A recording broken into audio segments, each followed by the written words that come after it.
Welcome students. आज हम physics की क्लास में जो बाकी पार्ट रह गया है रिफ्लेक्शन ऑफ लाइट का, वो हम पूरा करेंगे। ठीक है, रिफ्लेक्शन ऑफ लाइट यानी कि प्रकाश का परावर्तन। आज कल मैंने आपको पिछली वीडियो में ये सिखा दिया है कि जो मिरर हैं वो दो मिरर बताए थे मैंने आपको, एक कॉनकेव और एक कॉन्वेक्स। अब मिरर में कुछ पार्ट होते हैं, कुछ इंपोर्टेंट डेफिनेशन होती है जिनकी जरूरत हमें आगे भी पड़ती है और जिनकी जरूरत पड़ेगी, तो वो मैं आज पार्ट क्लियर करा रहा हूं पहले। और वीडियो को लास्ट तक देखना क्योंकि जहां तक है आज इस चैप्टर को यही खत्म कराते हैं इस वीडियो में। ठीक है, तो सबसे पहले ये मैं कॉनकेव मिरर लिया है। कौन सा मिरर है? Concave mirror. कॉनकेव मीन्स अवतल, ठीक है ना, अवतल दर्पण ले लिया है मैंने। तो सबसे पहला पॉइंट होता है इसका पोल, जो आपको दिख रहा होगा पी, पोल। ठीक है, ये क्या है कि द मिडिल टर्म यानी middle point of the concave mirror is called pole, यानी बिल्कुल बीच के बिंदु को, दर्पण के मध्य बिंदु को हम क्या कहते हैं? ध्रुव कहते हैं, पोल कहते हैं। ठीक है, अब दूसरा पॉइंट है हमारा सेंटर ऑफ कर्वेचर।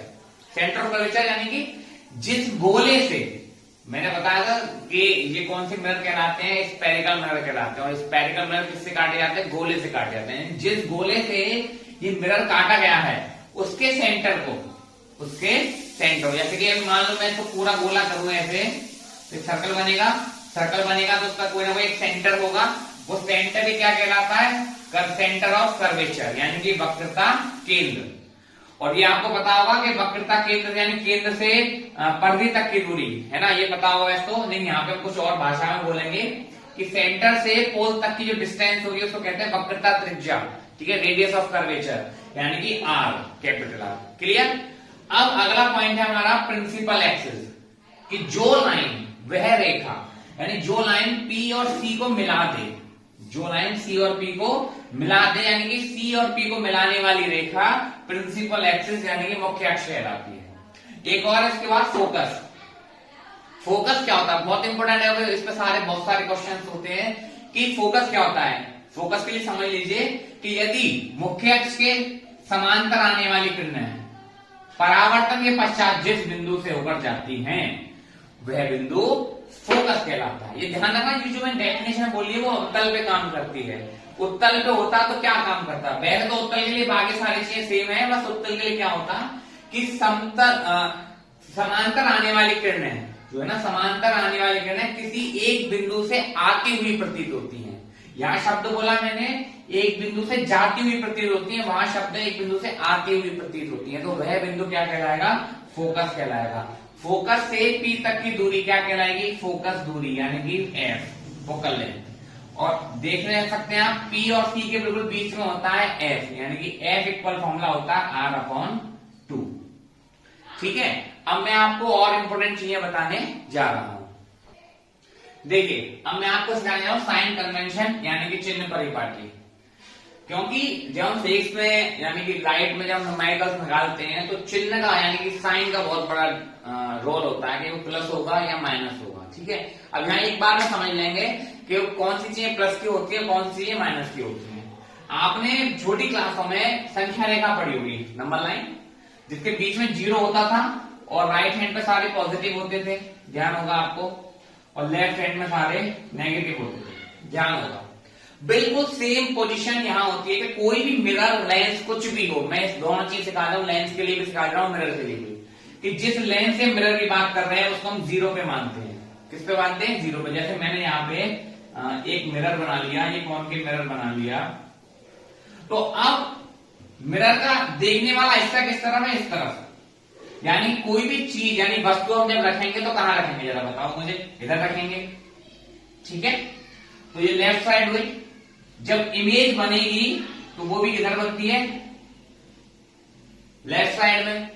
और इसका सेंटर जैसे सी, यानी किस गोले से कटा था? ऐसे तो कटा था ये सी, यहां पे तो होगा इसका, तो सेंटर क्या हो गई? ये भी नेगेटिव।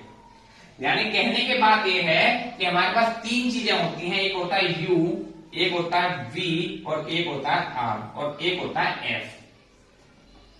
ठीक है, कॉनकेव के लिए क्या होगा कि यू भी इधर है तो माइनस का है, वी इधर है तो माइनस का है, आर इधर है तो माइनस का है और एफ भी इधर है तो माइनस का। ये किसके लिए? कॉनकेव के लिए। यहाँ एक कंडीशन बता दूं, अभी मैं आगे सिखाऊंगा। एक जगह कॉनकेव मिरर पीछे यानी यहाँ पे इमेज देने लगता है तो वहां पे क्या हो जाएगा? V पॉजिटिव हो जाएगा। यानी कॉनकेव में बाकी सारी चीजें नेगेटिव हैं, लेकिन V जो है वो नेगेटिव और पॉजिटिव दोनों हो सकता है कंडीशन के अकॉर्डिंग।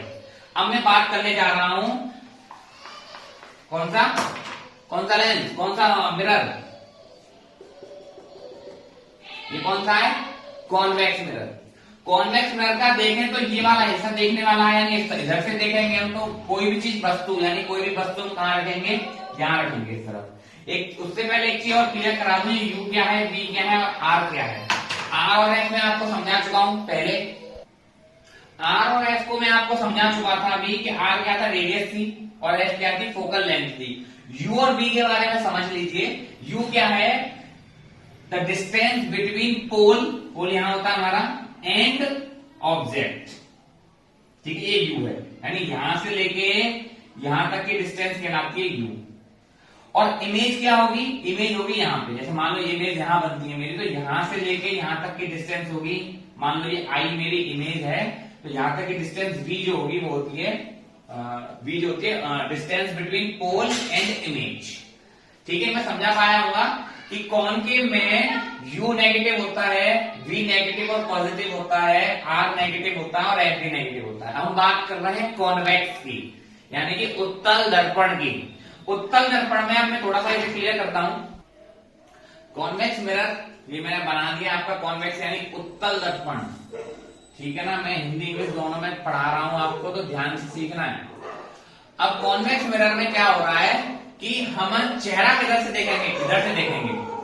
तो यू किधर होगा हमारा? इस तरफ। क्यों? क्योंकि हम जो फेस देखेंगे यानी कोई भी चीज देखेंगे वो इस तरफ रखेंगे, क्योंकि इधर तो पॉलिश है, पीछे तो दिखेगी नहीं हमें। अब यहाँ पे चीज समझने की है कि अब देखो इसको अगर मैं सर्कल को पूरा करूं तो कुछ इस प्रकार बनेगा, यानी हमारा सेंटर किस तरफ होगा? इस तरफ। जब सेंटर इस तरफ है तो फोकस भी किस तरफ होगा? इस तरफ। ठीक है, बाकी सारी चीज इस तरफ होंगी। ठीक है ना। अब सी हमारा क्या है? किस तरफ है? राइट हैंड साइड है। राइट हैंड साइड है तो आर हमारी कैसी होगी? पॉजिटिव कॉन्वेक्स के लिए। यू किस तरफ था? लेफ्ट हैंड साइड है, इसलिए नेगेटिव हुआ। अब इमेज जब बनेगी तो इसकी इमेज बनती है यहाँ पे पीछे, तो क्या बनेगा? बी हमारा पॉजिटिव होगा और एफ भी हमारा पॉजिटिव होगा। तो ये होते हैं चिन्ह परिपाटी कि किसके लिए, कौन से मिरर के लिए इसका इस्तेमाल हम कहां करेंगे? न्यूमेरिकल्स में करेंगे। देखिए, अब मैं आपको सिखाने जा रहा हूं इमेज फॉर्मेशन यानी प्रतिबिंब का बनना, यानी प्रतिबिंब कैसे बनता है और इसके क्या नियम है। ठीक है, रूल।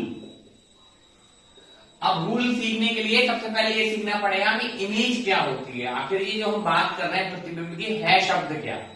प्रतिबिंब क्या है? यदि मान लो कोई वस्तु यहां पे है तो प्रतिबिंब ये कहता है कि किसी भी बिंदु का, किसी भी वस्तु का प्रतिबिंब वह बिंदु है जो परावर्तन के पश्चात कहीं कटे या मिले, यानी कि वस्तु से चलने वाली किरणें परावर्तन के पश्चात जहां पे मिलती हैं वह बिंदु पहले बिंदु का प्रतिबिंब कहलाता है। कि एक बात ध्यान रखना, ये मैंने उत्तल दर्पण यानी कॉनकेव मिरर के लिए बताया है।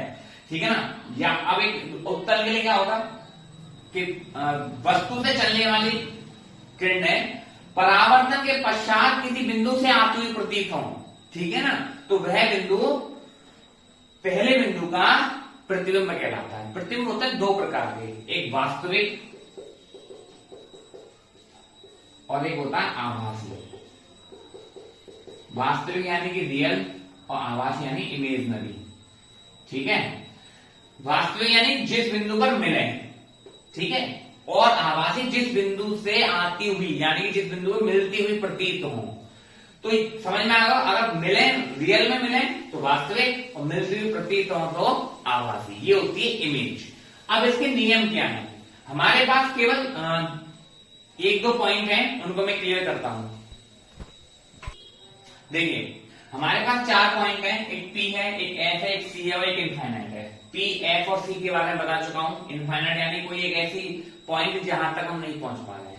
तो हमारे पास पहला नियम यह है कि यदि कोई भी लाइन, पैरेलल लाइन यानी कि समांतर लाइन किसके? मुख्य अक्ष के, तो टकराने के बाद हमेशा कहां से जाएंगी? वो फोकस से। पहला नियम। ठीक है। दूसरा नियम कि यदि कोई भी किरणें फोकस पर आकर गिरी तो टकराने के बाद कहां जाएंगी, पैरेलल हो जाएंगी।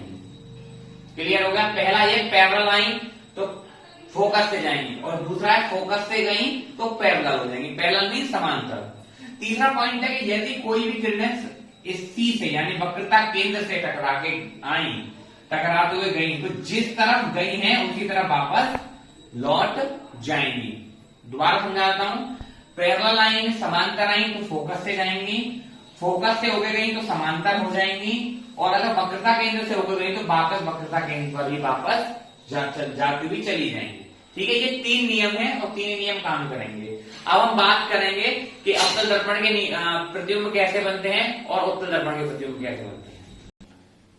देखिए, अब हम अवतल दर्पण यानी कि कॉनकेव मिरर, ठीक है ना, इससे बनने वाले जितने भी प्रतिबिंब हैं यानी कि इमेज हैं वो कैसे बनती हैं वो ध्यान से सीख लेंगे। ठीक है, पहले आप एक बार इसको देख लें पूरा, इसको देख के या तो पोस्ट करके इसका एक फोटो ले लें जिससे कि आपको आसानी हो, उसके बाद मैं आपको समझा रहा हूं। ठीक है, सबसे पहले हमारे पास मैंने बताया 4 पॉइंट होते हैं, एक पी है, एक एफ है, एक सी है और एक इनफाइनाइट है।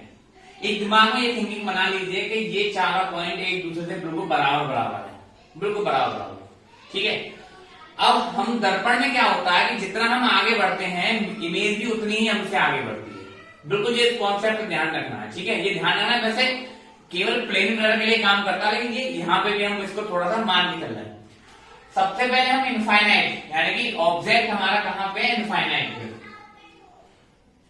ठीक, तो इसका इमेज कहां बनेगा, फोकस पे बनेगा ऐसे।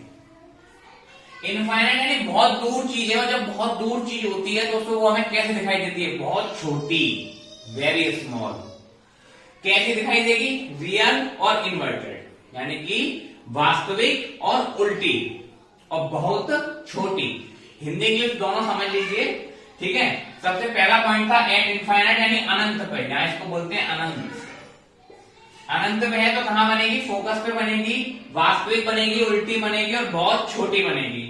अब जैसे जैसे इमेज इधर सरकाऊंगा मैं, सॉरी ऑब्जेक्ट ऐसे इधर इधर की तरफ ले जाऊंगा तो इमेज भी किस तरफ जाएगी, इस तरफ जाएगी। जैसे मैं इसको ले गया इनफाइनाइट और सी के बीच में, ठीक है, तो चारों पॉइंट एक दूसरे को बराबर बराबर है, तो ये भी किधर आ जाएगी, फोकस और सेंटर के बीच में। ठीक है, कि पहले दूसरा है बिटवीन इनफाइनाइट एंड सी यानी कि अनंत और सी के बीच में, तो कहां बनेगी इसकी इमेज, ये पोजीशन ऑफ बी है, ये पोजीशन ऑफ यू है। U means object, V means image, nature यानी प्रकृति, कैसी बनेगी, उल्टी सीधी कैसी, तो कहां बनेगी, between F and C, real inverted small यानी छोटी बनेगी। ऐसे अब थोड़ा और आगे ले आते हैं, हम सी पे ले आते हैं।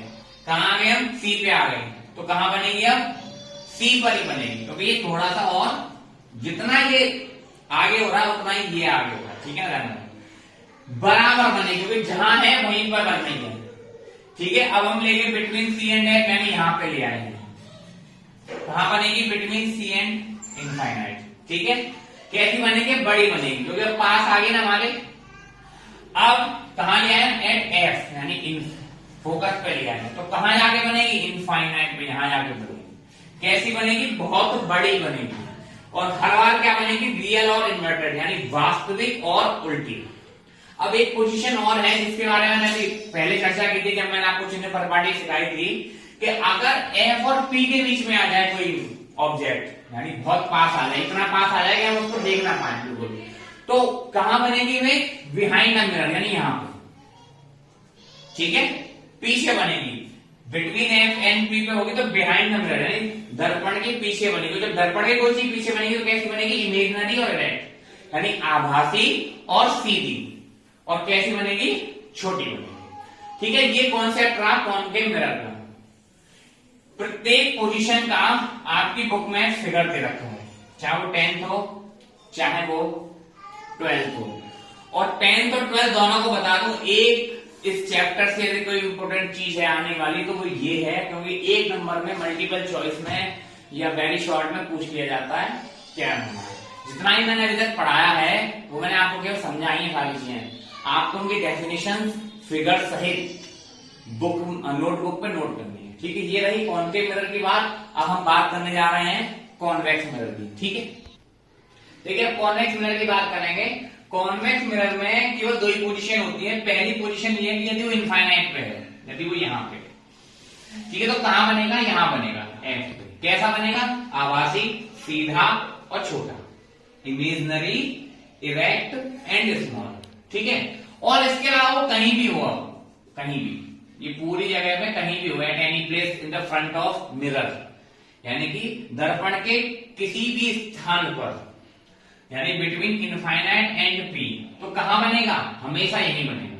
किसके? पी और एफ के बीच में। कैसा बनेगा? कोई इमेजनरी, इरेक्ट और स्मॉल। यहाँ के दो पोजीशन है, दोनों पोजीशन की फिगर आपकी बुक में है, वो दोनों बनानी है आपको इस जस्ट सामने। ठीक है ना, ये बना है तो उसकी फिगर उसके सामने हो, ऐसी कॉनकेव की बनानी है। अब मैं आपको एक फॉर्मूला बता रहा हूं कि relation between F, V and U, यानी कि एफ, वी और यू में संबंध। तो फॉर्मूला है 1/f बराबर 1/v प्लस 1/u। ध्यान रखना, ये मिरर का फॉर्मूला है, चाहे वो कॉनकेव हो या कॉन्वेक्स हो, ये दोनों मिरर के लिए काम करेगा। चिन्ह के अनुसार नियम बदल जाएंगे, जब हम न्यूमेरिकल करेंगे तो इस बात को सीख लेंगे। ठीक है ना, अभी फॉर्मूला ये याद कर लीजिए। और चाहे 10th हो या 12th, ये फॉर्मूला प्रूफ करने के लिए नहीं आता है, इसलिए मैं इसको प्रूफ नहीं करा रहा हूं। अगर किसी को प्रूफ चाहिए तो मैं प्रूफ भी करा दूंगा। ठीक है, अब एक हेडिंग लास्ट रह गई इस चैप्टर की, वो है लीनियर मैग्निफिकेशन, यानी रेखीय आवर्धन। उसको सीखने के बाद ये चैप्टर यही खत्म होता है। ठीक है,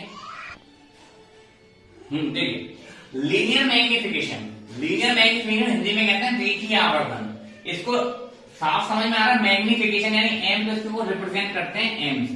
ठीक है, स्मॉल एम से। ठीक है, स्मॉल एम से स्मॉल।